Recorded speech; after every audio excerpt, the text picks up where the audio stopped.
Laklarui khalavatai bangda karigilla limanglanda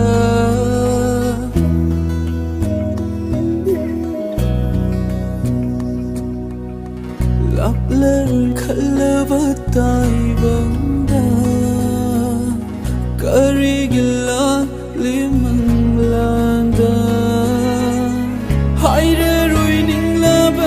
Chinna karigi tamlari na pawdo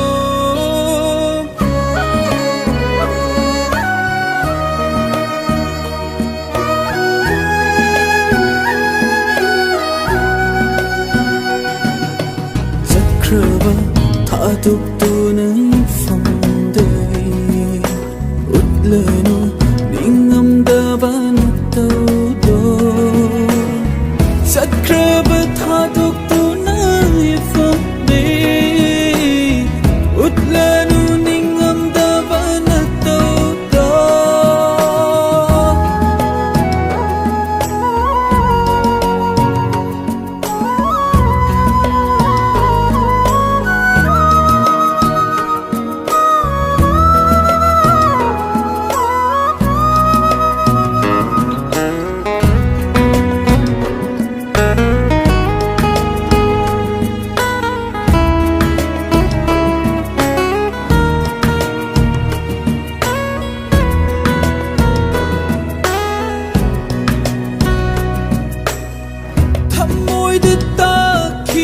Satam se uthatna bahutna bada waraba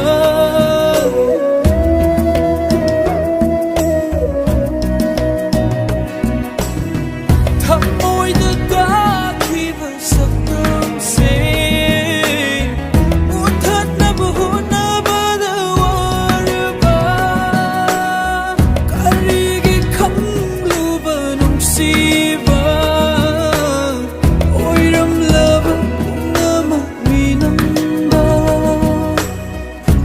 Jasano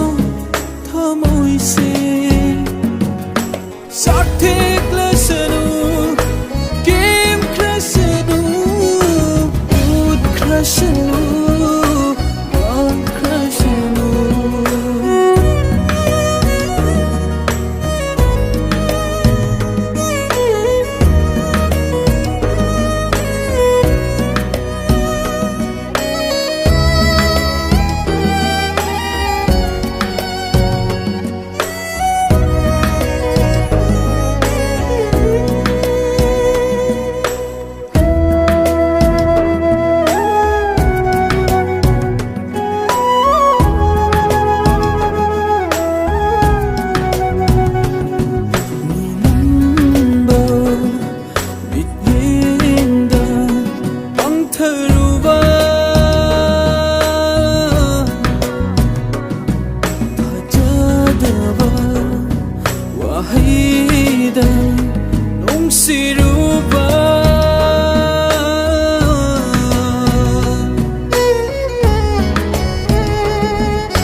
thi hore